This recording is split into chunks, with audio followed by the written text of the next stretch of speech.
Assalamualaikum everyone. So tonight I'm gonna make my dinner.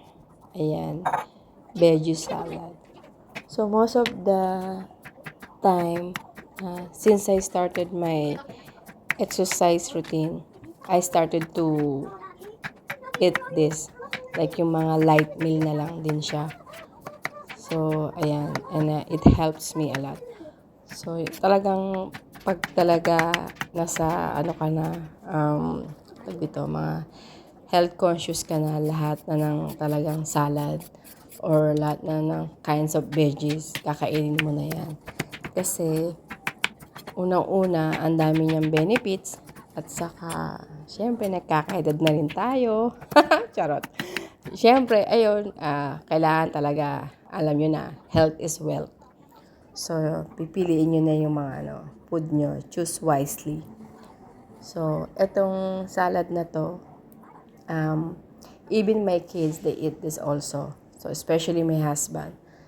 He also eat this like twice a day and then, every day. So, minsan, yung dressing ng salad nung hubby ko, ano lang, yung olive oil lang, lemon, then salt and pepper, tapos yung apple cider vinegar, yun lang. Pagka hindi ganito yung salad niya, kunyari, lettuce lang, carrots, and then cucumber, yun, that's it. Yun lang yung dressing niya.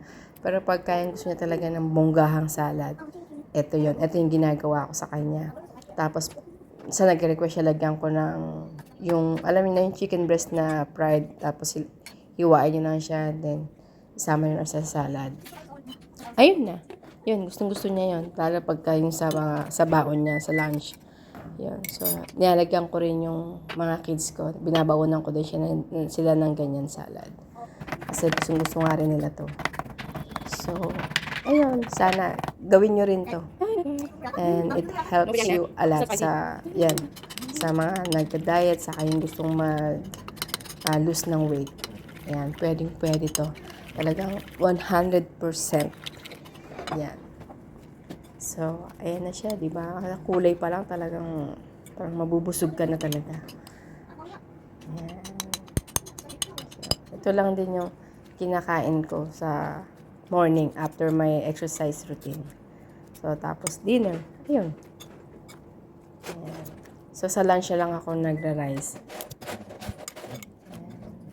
So, pwede nyo rin siyang i-try. Ayan. So, that's it. Thank you for watching. Sana nag-enjoy kayo. Till next time. Bye-bye!